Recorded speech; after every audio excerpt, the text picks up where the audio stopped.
We're very excited to welcome today Rabbi Adam Greenwald today to talk about we've always been a mixed multitude, building an inclusive Jewish community.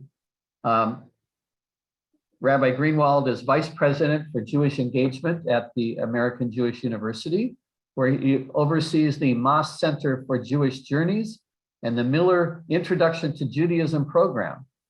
I think many of us should take that too. He also serves as a lecturer at the Ziegler School of Rabbinic Studies, and in 2016, Rabbi Greenwald received the Covenants Foundation's Pomegranate Prize of Jewish Education. He is the editor of On One Foot, an introduction to Judaism textbook that is in wide use across North America.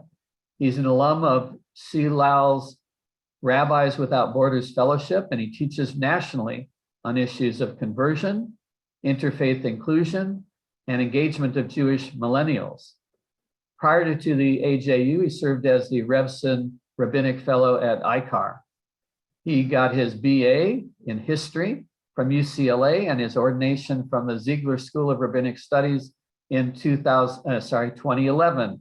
Married, has a little girl. Any others beyond the little girl? Just her, but she's a handful. Okay, well, that makes up for two. So Rabbi Greenwald, thank you very much for joining us today. And with that, I'm going to turn it over to you. I'll just remind everybody, if you have, I would recommend that you keep a speaker view, that you'll keep Rabbi Greenwald up when he's speaking and won't get distracted if there's any other noise. Adam, it's all yours. Thank you so much, Joel. Thank you for inviting me. Thank you to everybody who's showing up today. I'm honored to be maybe your last Zoom presenter, if you're really going back to in-person next week, end of an era, and hopefully the beginning again of a time when people are really in each other's physical presence, which is something after 2 years that I'm never going to take for granted in the same way again. So really glad to be here, and a little jealous of whoever gets to speak to you in person next time. In that spirit, thank you everybody who has your camera on. If you are able to keep your camera on, I'm grateful. It's just so much easier to speak to real life human beings rather than gray boxes. If you're having a bad hair day, I am having every day that passes a less and less hair day. It's really up to you what you feel comfortable with, but the more faces I can see, the better. I will hold time at the end for Q&A and conversation, but I welcome questions or thoughts anywhere through. Probably the best way is to type them into the chat, and that way I can respond to those in real time without breaking the flow on Zoom. But this is a group of Jews, so you should feel free to talk and add as you wish. I also want to say I intend to be just a little bit provocative today. It's Monday morning, and I wouldn't want you to fall asleep during the session. So I do want to kind of push the edge of this conversation together, and I hope that that will mean that we'll have good, productive Q&A back and forth. Some of these are ideas that are still information, but they're things that I'm looking forward to workshopping in conversation with you, and having be part of your conversations as a synagogue community going forward. So I want to start with a question that I was asked at the end of an Introduction to Judaism session several years ago. So my primary job is I teach Introduction to Judaism classes. I've been doing this for 10 years, working with newcomers of every background that you can possibly imagine, who are interested in taking a step deeper into Jewish life and learning. We do an 18-week class, meets for 3 hours every week, so 56 hours of class time together.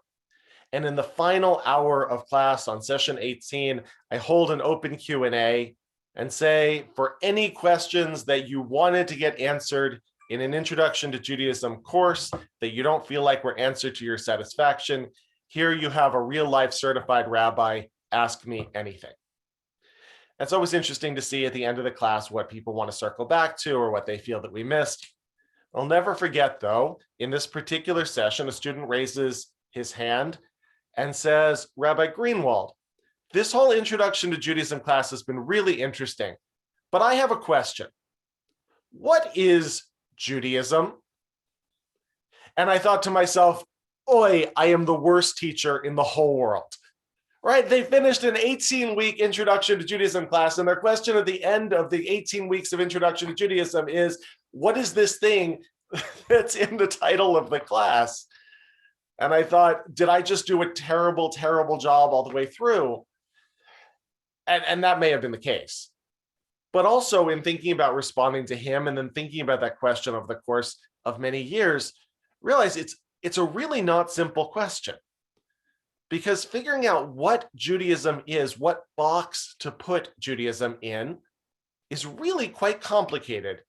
Judaism doesn't fit well in really any of the established boxes and categories that we have for different types of groups of people. And so when we're thinking about inclusivity, who's in and who's out, what the boundaries and borders of this group are and what they ought to be, I think it's really important that we begin at the beginning and ask the question, what kind of a group are we?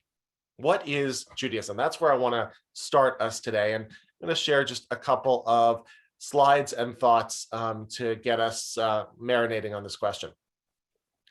The most obvious answer for what is Judaism is that Judaism is a religion. That's the category that it's generally put in. We are put in the three Western monotheism category together with our sister faiths, Christianity and Islam.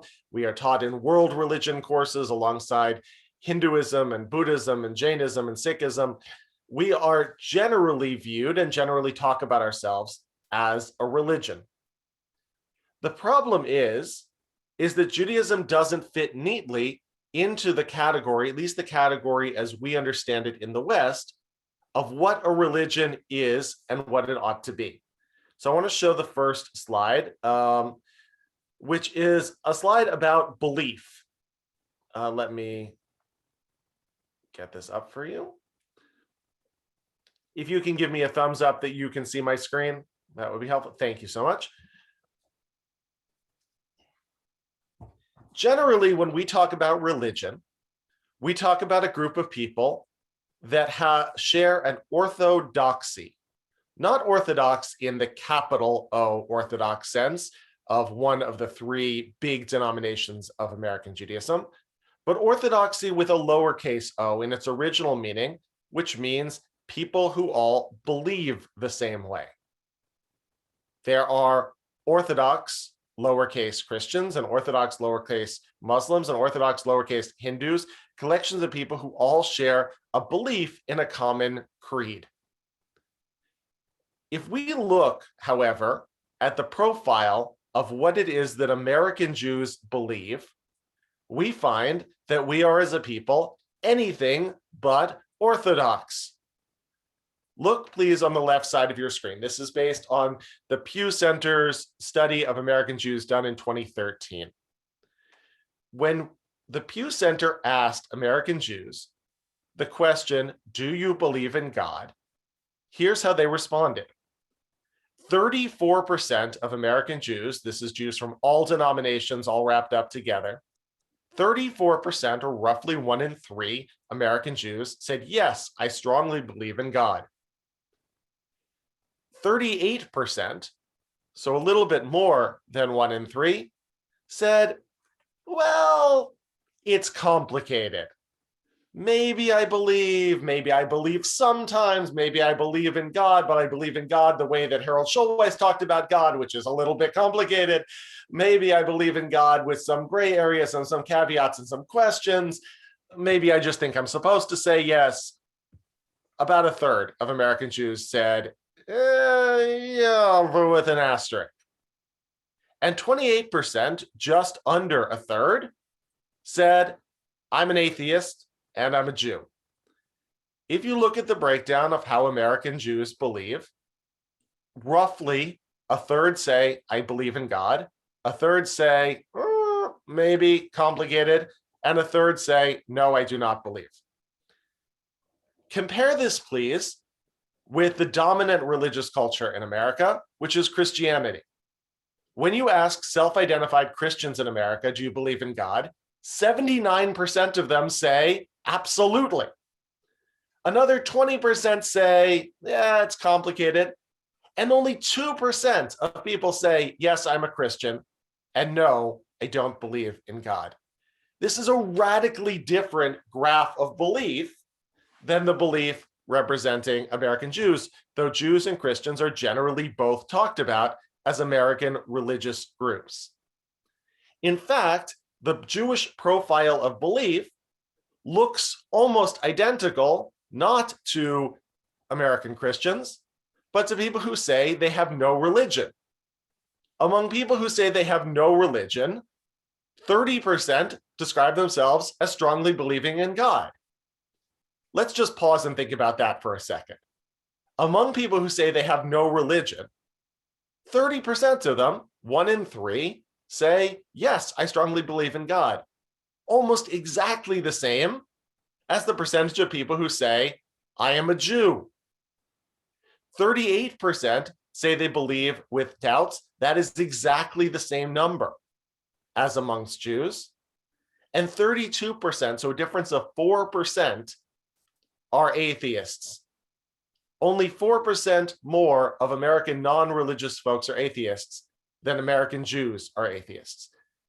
Our belief profile, our orthodoxy profile, suggests that Judaism in America looks much less like religion, represented by Christianity, and much more like non-religious folks. That makes us a complicated religion. So if Jews are not a group of people who are all bonded together by a set of shared beliefs, that we don't all believe the same thing, maybe we are what my mother told us we are, which is a group that's not about belief, but about action. Jewish is not what you believe, Jewish is what you do. You've heard that too. Except the problem is that when we look at what Jews actually do, orthopraxy, shared actions, we don't actually all do the same things. Again, from the Pew Center study in 2013. 70% of Jews usually attend a Pesach Seder. That's encouraging, almost 3/4, though of course that leaves a third who do not usually attend a Pesach Seder. A bare majority, 53% of Jews typically fast on Yom Kippur. I guess that means typically in a year when they don't have a cold or they're not pregnant or something like that. Less than a quarter, though, of Jews typically light Shabbat candles. And only about 1 in 10 American Jews describe themselves as weekly synagogue goers. So we're clearly not a group which is orthodox. We're not a group that all believes the same thing. And we're also not really a group that's orthoprax. We don't all do the same things. If religion is not being defined by what you believe, but by what you do, if 9 in 10 American Jews don't regularly go to synagogue, if 3 in 4 American Jews don't regularly mark Shabbat, if only half of American Jews do the basics of Yom Kippur, then we're not exactly orthoprax either. We're not really a group that all believes the same thing, or all does the same thing. So maybe we're not all people who share one creed, and maybe we're not all people who act the same way. Maybe what we are is more of a culture. Maybe Judaism shouldn't be described in religious terms. Judaism should be described in cultural terms. Well, when I was growing up in my very Ashkenazi household, I was told that there is such a thing as Jewish culture. Jewish culture is really built around bagels and lox in the New York Times. Jewish culture is built around voting for the Democratic Party. Jewish culture is built around a language called Jewish. that I needed to know enough words in to know either if I was getting an ice cream or if I was getting in trouble. That was the amount of Yiddish I needed to have so that my parents couldn't talk about me too much without me knowing what was coming. I knew that there was a culture called Jewish culture, and we were a part of that, even if we didn't necessarily believe all the right things or do all the right things. And then I got to college, and I got me a Persian Jewish roommate. And my Persian Jewish roommate would go home for Shabbat every week, and he would come back. This was one of the great benefits of a Persian Jewish roommate. He would come back with Tupperwares full of his grandmother's Shabbos cooking. And you know what? His grandmother's Shabbos cooking tasted nothing like my Bubby's Shabbos cooking. First of all, it had flavor because it turns out they use spices. I believed that Jews were halakhically forbidden from the Torah from using any other spice other than an old thing of onion salt that my Bubby added to everything. It turned out that there were Jewish foods that looked nothing like the Jewish food at my Shabbos table. It turned out that they spoke old world Jewish languages, but that Jewish language wasn't Yiddish, that he needed to grow up knowing Judeo-Farsi, right? The particular dialect of Jews coming from Persian lands, that there were Jewish languages like Ladino and Amharic, that people spoke Jewish languages that weren't the same as my Jewish language, that they listened to Jewish music that wasn't all clarinet music in a minor key, that they ate Jewish foods that tasted differently, that they dressed in Jewish dress that looked differently, that Jewish culture wasn't anything like homogenous. Okay, so we're running out of options here, friends.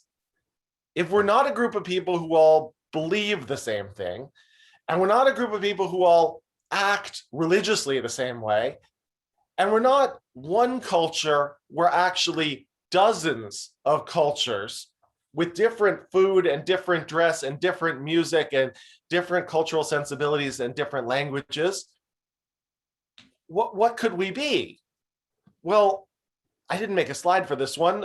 There was a big controversy you might have caught. It was a bit of a tempest in a teapot, if I might say so, in which Whoopi Goldberg, who it turns out isn't Jewish, I always thought that she was, said something about a month or two ago about Jews and race, right? Saying that the Holocaust wasn't about race, it was about man's inhumanity to man.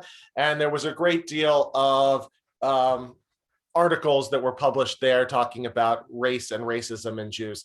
And of course, this is one of those complicated situations where the truth doesn't fit well into a soundbite.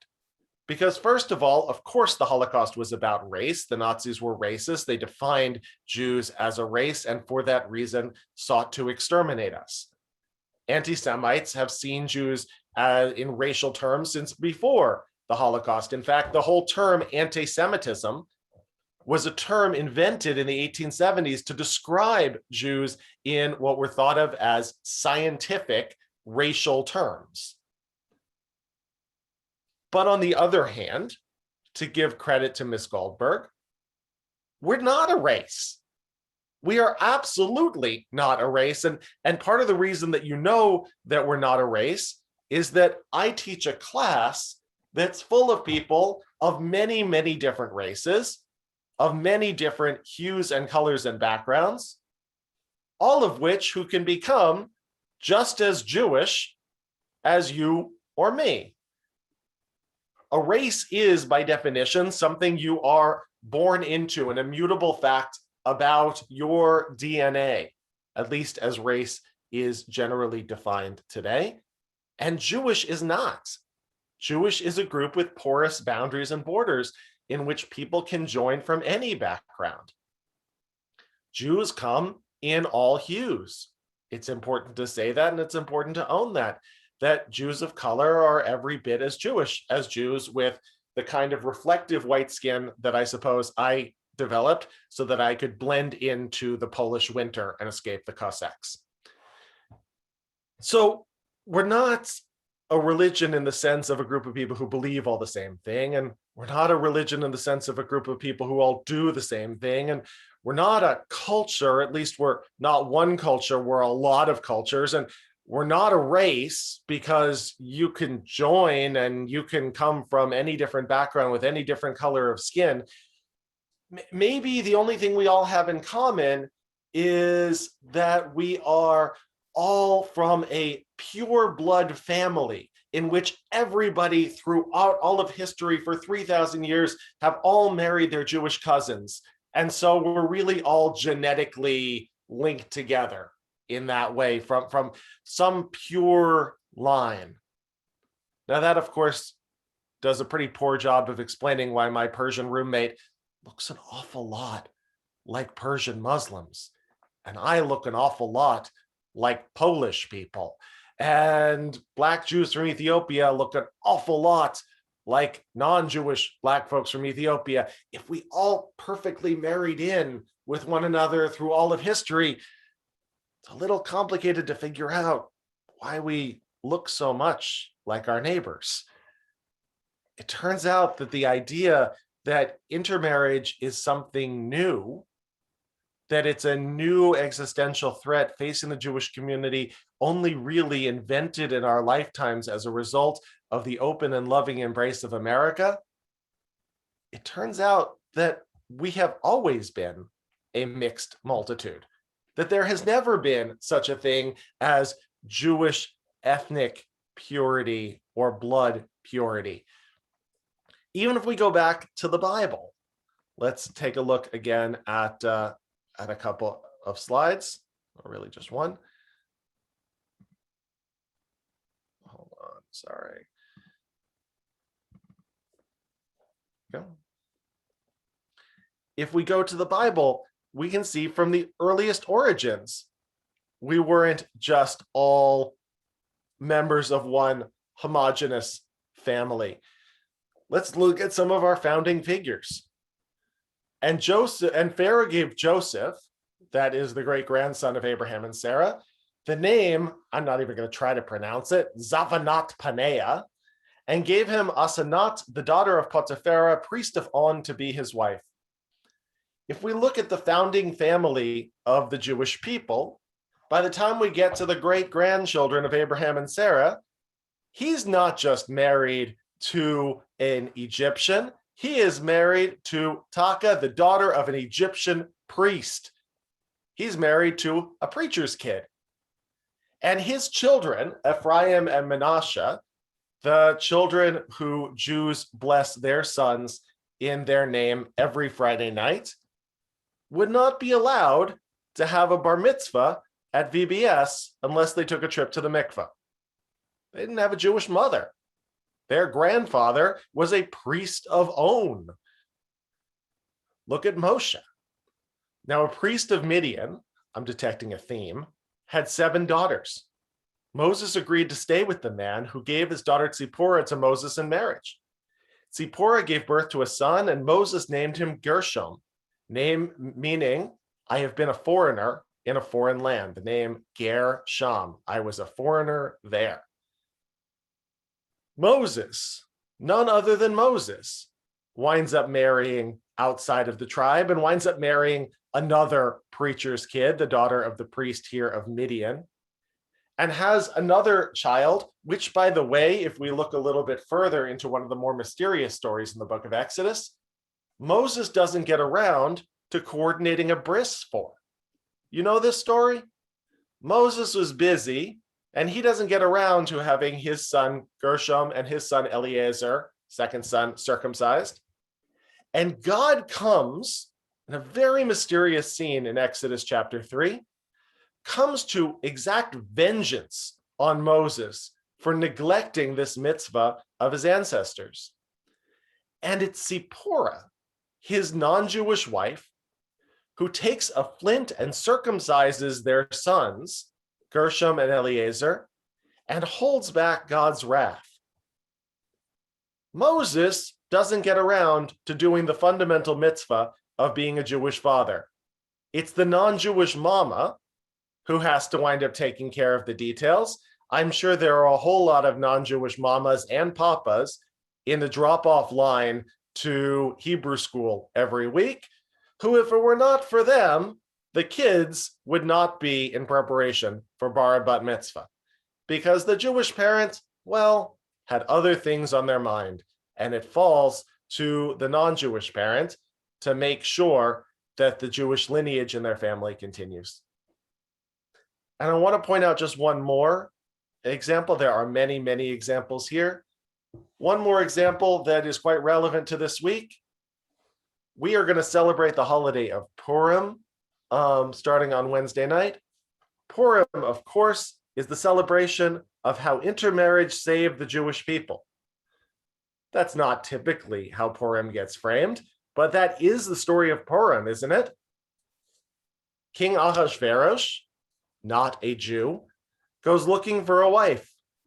Who wins the beauty pageant? But a Jewish girl named Esther, by the way, whose name comes from the Babylonian god Ishtar. So Esther is from, at very minimum, a pretty assimilated Jewish family. Esther marries King Ahasuerus. There is no protest to the idea that this Jewish girl is marrying a non-Jewish royal. I mean, she didn't probably have a whole lot of choice, but there's no record in the book of Esther about Mordecai sitting Shiva for his wayward niece. In fact, he's quite supportive of this marriage. And when, a few chapters in, Ahasuerus becomes unfavorably disposed toward the Jews because of the machinations of Pharaoh, boo, hiss, it is Mordecai who goes to his niece Esther and says, "Do not imagine that you, of all the Jews, will escape with your life by being in the king's palace. On the contrary, if you keep silent in this crisis, relief and deliverance will come to the Jews from another quarter, while you and your father's house will perish. And who knows," and this is the key line, for me, the key line of the whole Megillah, "perhaps you have attained a royal position for just such a crisis. The whole reason maybe that you wound up in this position, intermarried to the king of Persia, was so that you could rise to the moment to save your people. This marriage is God's plan," Mordecai is saying, "because you needed to be in the place you are in order to be able to bring deliverance to your people." So, just to sum up where we've been, Jewish is hard to put in a box. We're not a group of people who all believe the same thing. And I see the question Brian asked in the chat, in those surveys about do you believe in God, do they ever define the term? No, they leave it pretty broad. And so even among people who say they strongly believe in God, there's probably a whole wide range of what that belief actually looks like. And I would suspect that there are plenty of people who would say, yes, I believe in God, but their image of God might be quite unrecognizable to some of their neighbors, might be quite a bit more interpretive, more loose than what we typically think of when we think of the answer to the question, do you believe in God? So we're not a whole group of people who all believe the same thing. And we're not a whole group of people who all do the same thing. We don't all belong to one common culture, and we don't certainly belong to a shared race, no matter what the anti-Semites think. And we've never been part of a pure-blooded family, because that's how you get to Jews of all hues. And if you go back to the very beginnings, Joseph is marrying an Egyptian preacher's kid, and Moses is marrying a Midianite preacher's kid, and Esther is intermarrying because that was God's will to put her into the position that she was in so that she could save the Jewish people.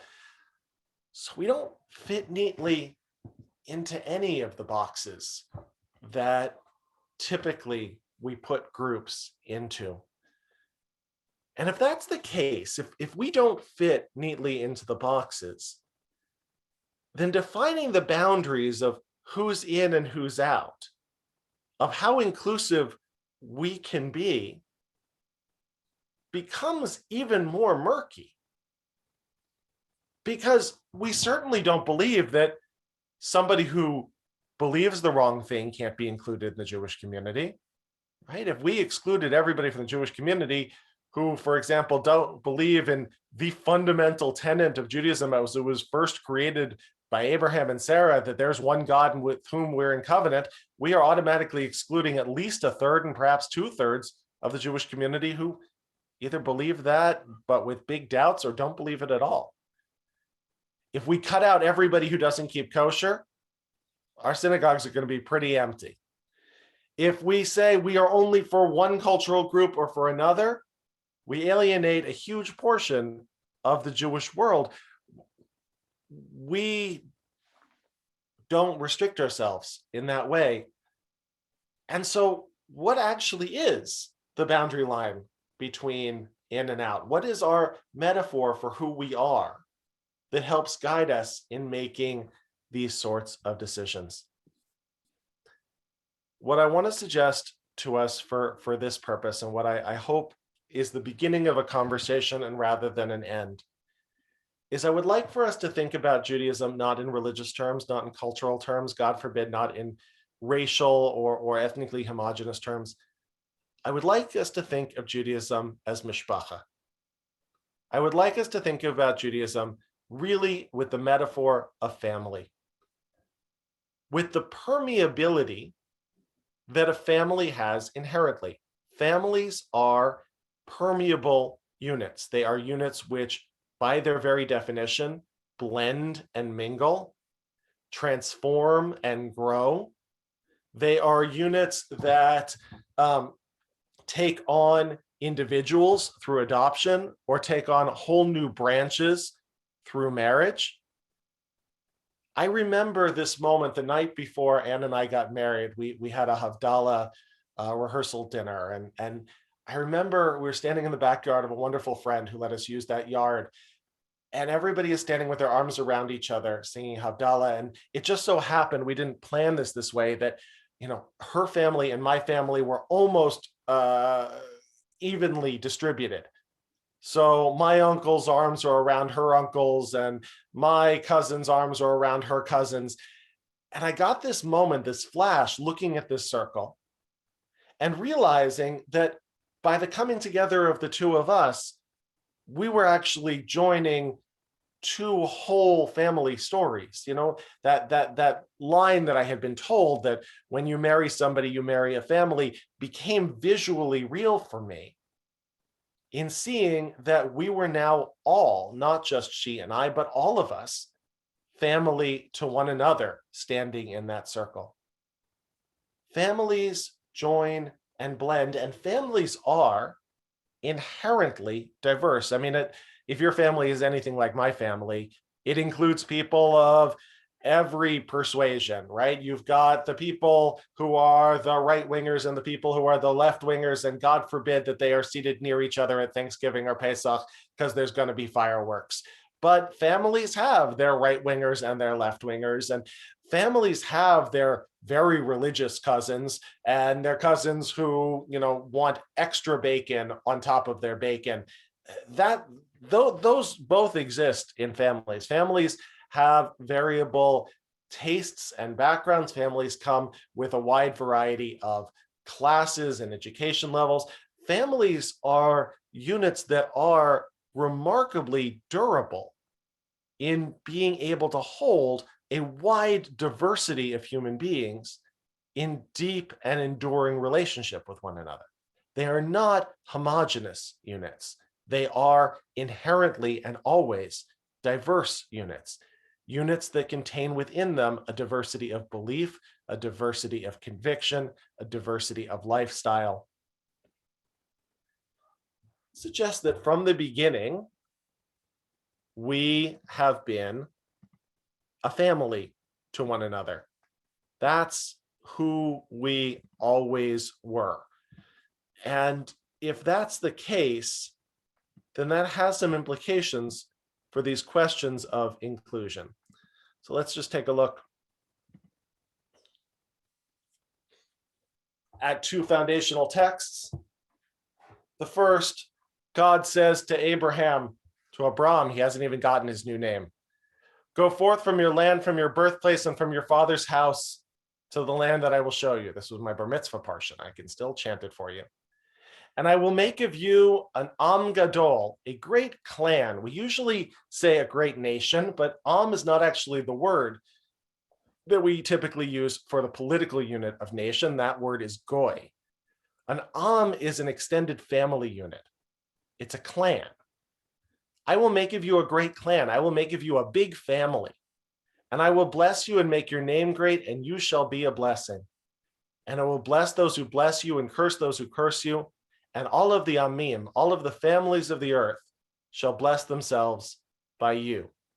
When Abraham is given his initial charge to go out and build a people, he is not told, go and create a religion. Go out and create a group of people who all believe the same thing, or a group of people who all do the same thing. Don't go out and forge a new culture in the world, and you're not going to become the progenitor of a great race from amongst men. You are going to found a family. That's what you're going to do for me. And that family is going to be in deep relationship, God says, with me through all of time.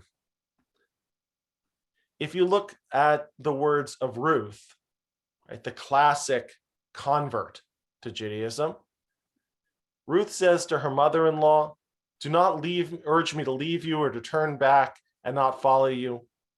You know these words, for wherever you go, I will go, and wherever you lodge, I will lodge. Your people shall be my people, and your God, my God. Where you die, I will die, and there I will be buried. Typically, when we quote from Ruth, we draw specifically from two of these little couplets. Your people will be my people, your God will be my God. But if we look at the entire phrase that Ruth says to her aging mother-in-law, Naomi, we see that most of it is in the lashon of family relationships. It's not mostly about belief. It's not at all about religious practice. Where you go, I go. Where you stay, I stay. Where you die, I die. And we're going to be buried together. That's not primarily a statement of faith. That's primarily a statement of relationship. What is it to join this people? It's to say, I'm with you. I'm with you where you go, where you stay. I'm with you where you die. I'm with you forever, where we will be buried. In neither the statement of God to Abraham or the statement of Ruth to Naomi is there discussion of ritual observance or of a greater creed of faith than a notion of a people in relationship with its God. Instead, what there is a repetition of family words. Go out and make a clan. Where you go, I will go. Where you stay, I will stay. Where you die, I will die. And that's where I'll be buried.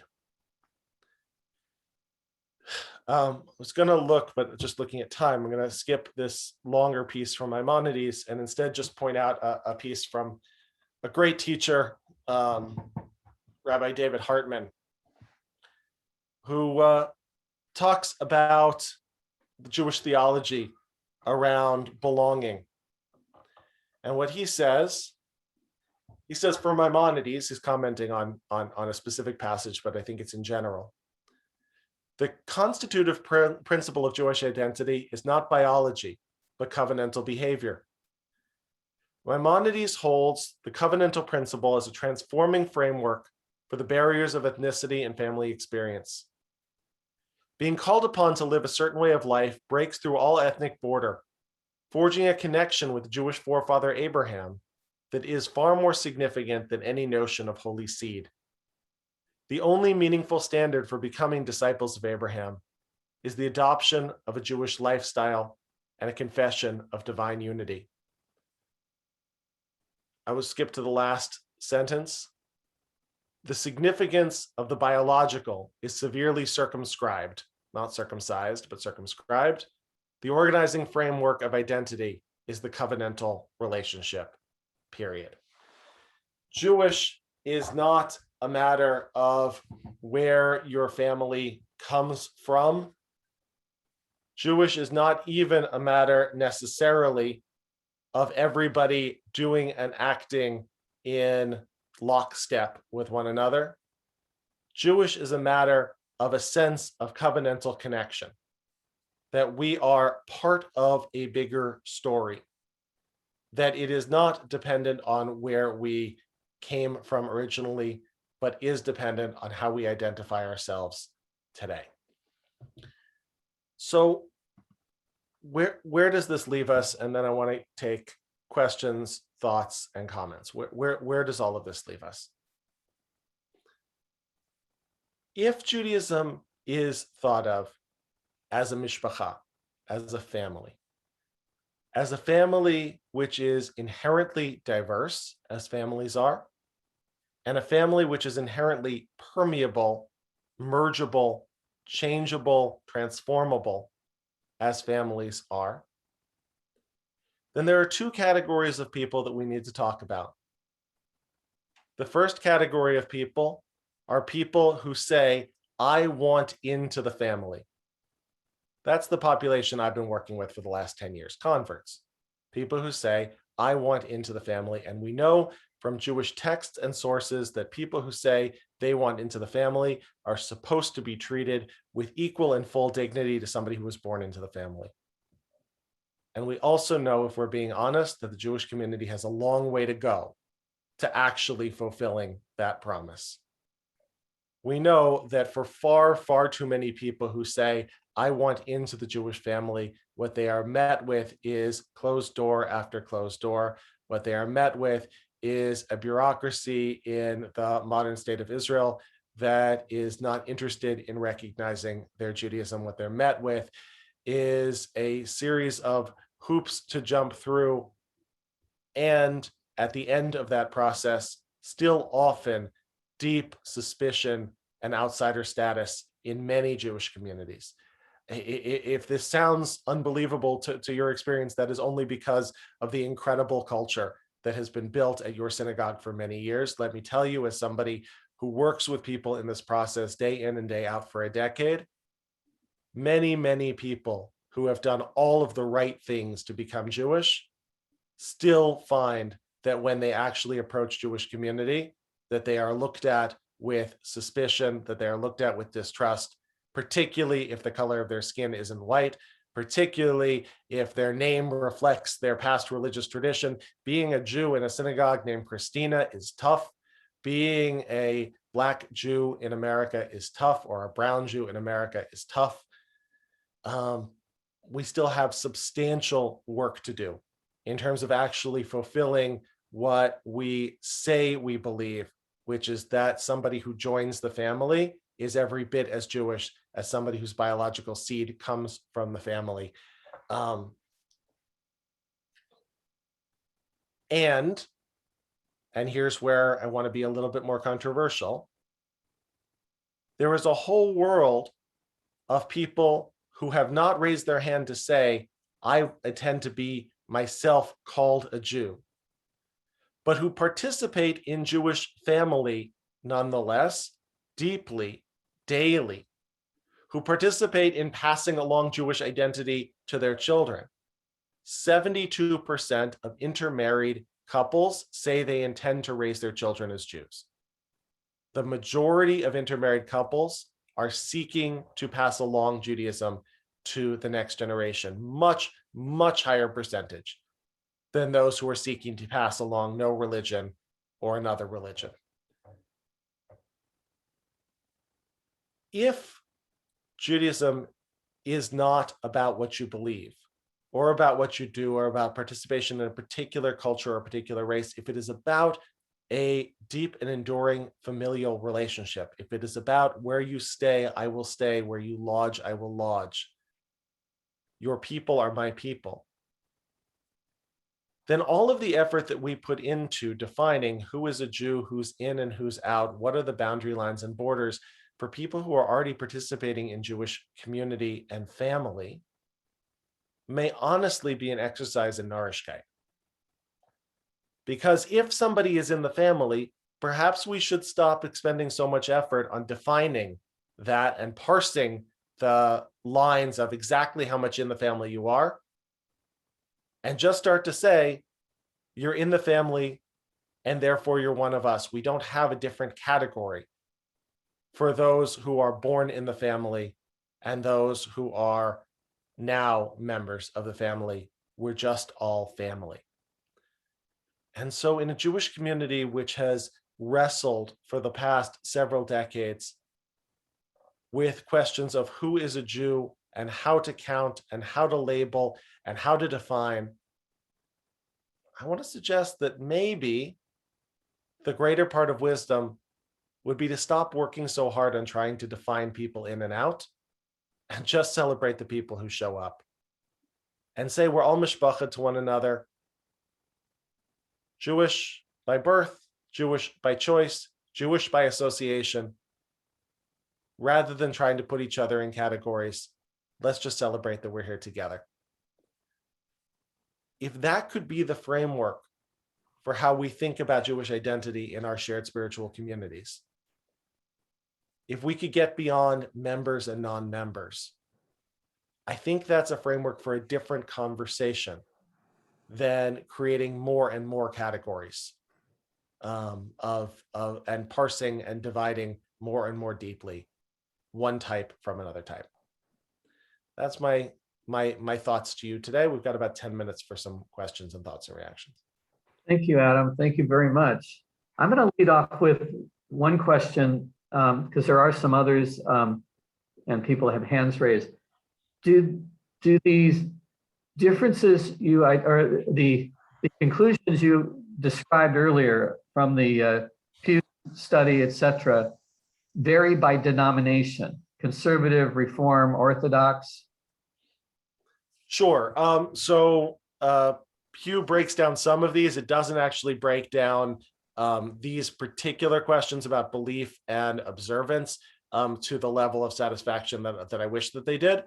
But if we are going to assume, right, 10 to 12% of the American Jewish community is Orthodox, if we are going to assume that that 10 to 12% are going to answer, yes, I believe in God, then in looking at the broader 85% of the so-called liberal Jewish community, the percentages are actually pretty low.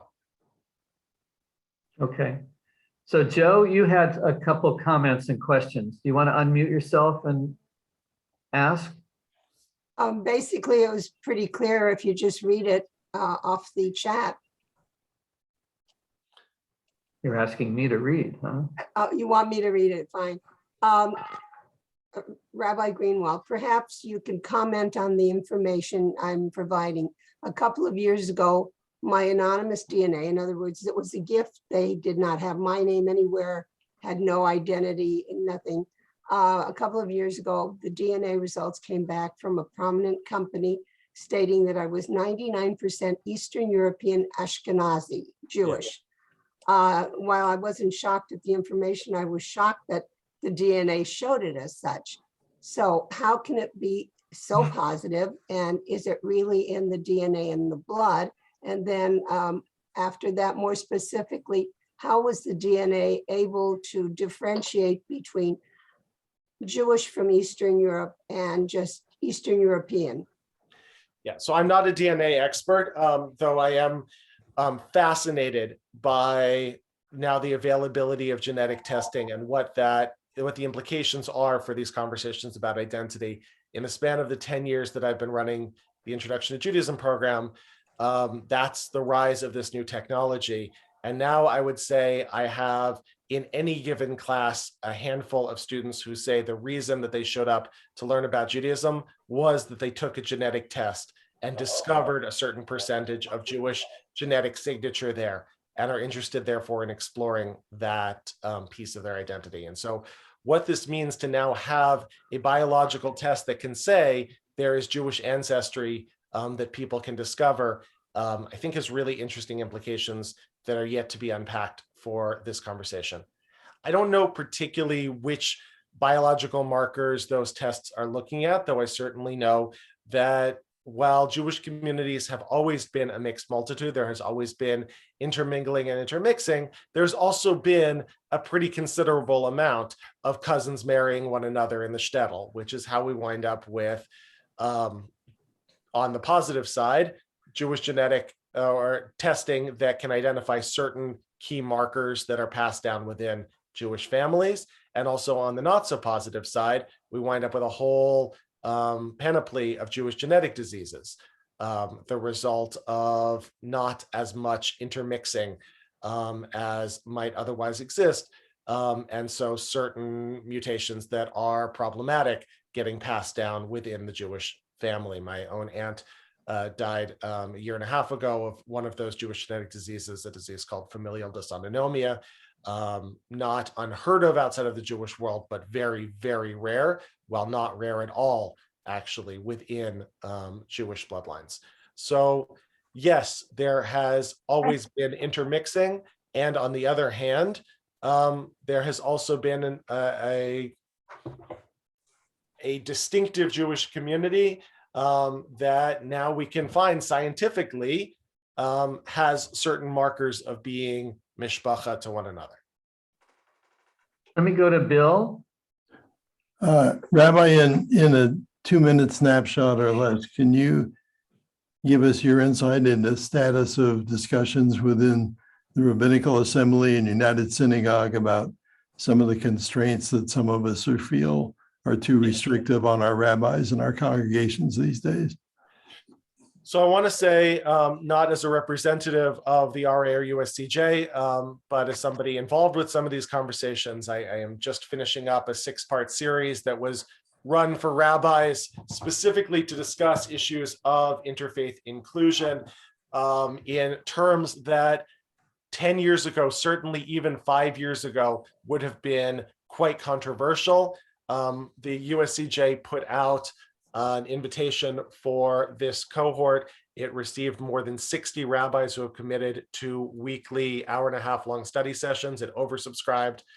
And last week we had Jacob Blumenthal, the CEO of the RA and USCJ, attending that session and openly talking about things that that really would have been beyond imagining for any previous leaders in the conservative movement. So what I want to say is that the movement is wrestling with how fast to change and how far to change, but not wrestling with the question of the need for change. There is clear consensus from leadership that we need to be actively and aggressively addressing questions of inclusion, that our boundaries and borders that we have established are too restrictive. And then the question becomes, when the rubber meets the road, what are going to be the standards to which rabbis and congregations are to be held? And there is more work to be done there. But I'll say that we are at an exciting moment. I think it's an exciting moment as a conservative movement in which the resistance to change, which had defined this conversation for so long, has really shifted from not a if, but a when and a how. It's encouraging. Barb and Len, you had a comment or you had your hand up, unmute. Rabbi, very interesting to hear what you have to say. I'm kind of looking at this from a slightly different perspective, which isn't unusual for me. And one is, if we want to take a look at religion, what is the most successful religion? And without question, it's Islam, 1.8 billion. Now, the people who are Muslims don't really like each other. They don't necessarily unify around any particular goals, but they are the most successful. Why is that? Because it is so simple to be a Muslim. It's about the Quran. The Quran is read by every single one of these people. They share the traditions of 5 prayers a day. They have a symbolism that they can all wrap their arms around. They're not the most productive. They don't make the greatest contribution, but if you're looking at numbers, they are the most successful. So who's the second most? The Christians. We know what the history of Christianity is. We know that they fought each other for centuries and centuries and centuries. They are different sects, but what do they believe in? They all believe that there is a Messiah.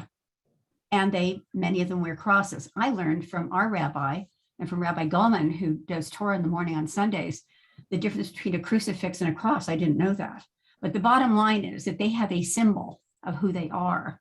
It's very easy to be a Christian. All you have to do is believe in the Messiah. Really, that's all you have to do. And then there's a lot of ritual. We don't have the kind of ritual or symbolism in Judaism that these other folks have. We're always debating about what we believe, what we don't believe in, but we don't debate about what we do believe in. Now, we've talked about whether people believe they're in God and whatnot, but the definition of God is so different among Jews that we don't even know what we're talking about. So I just want to make that point that, and then there's the other issue about, well, we're always bragging about how we have produced 20% of the Nobel Prizes, and yet we make up what, 0.1% of the population, and hip, hip, hooray for us. But of the people that have done that, did they consider themselves Jewish? Did Einstein consider himself Jewish? Yes, he did on some plane. So I think this is, I think we need to take a look at ourselves. We're so busy defining and dicing and cutting our people in pieces based on, I don't know what, the different traditions. Who cares what color they are, what race they are? Who cares about any of that? It's about how they live their lives, what their values are, how they treat each other, how productive they are in society. So I think that we need to take a look at this. Is it about success of the religion? Is that what we're after? I'd like to think so. My grandchildren, 2 of them are going to go to be bar mitzvah, bat mitzvah. The other 2 won't. But my daughter is very strongly affiliated with the whole idea of Zionism. So anyway, I just wanted to mention that as another way of looking at who we are in the context of who everybody else is. That was really just my purpose. Thank you. And thank you for that point. I'll just respond quickly to say, creedal religions are simpler. It is simpler to have a doctrine to which everybody can accept. If you accept these 5 pillars, you are a Muslim. If you accept the doctrine of Jesus's incarnation and redemptive death on the cross, you are a Christian. To define what membership in a religious group in those 2 faiths are is a much simpler process, and simpler processes are always going to lead to bigger numbers. We have a much fuzzier definition because we don't fit within the definition of a creedal religion. We don't fit within the definition of a single unified culture or a single unified racial group. And families are never going to number, I don't think, 1 billion or 2 billion people. But I'm not sure that our goal is to be in the billions. I think our goal is to be a healthy family that can continue on, a healthy family that can include and love one another, a healthy family that can bring positive values to our children and to the world. And if we stop, as you say, spending as much effort in slicing and dicing and much more effort in loving one another as families ought to, I think that gives us our best shot at fulfilling that fundamental mission. Well, with that, I want to thank you on behalf of our Hazak program. Adam, thank you very much for this very interesting discussion. I think we're going to have ongoing discussions as a synagogue about what inclusivity means to us. And hopefully we are going to become even more accepting of a more diverse membership. So thank you very much, Rabbi Greenwald. My pleasure. I included my email address here for anybody who would like to follow up for a longer conversation. If you want to share why this was meaningful and positive, great. If you want to share why you completely disagree with me, but you didn't want to share that in front of other people, that is also totally welcome and invited. I would love for this to be the beginning of a conversation and not the end of one. So I look forward to emails, both telling me that I am the most brilliant rabbi in the whole world, and also that I completely got it wrong and you're going to set me straight. Please, please, please bring them on and we'll talk. Thank you.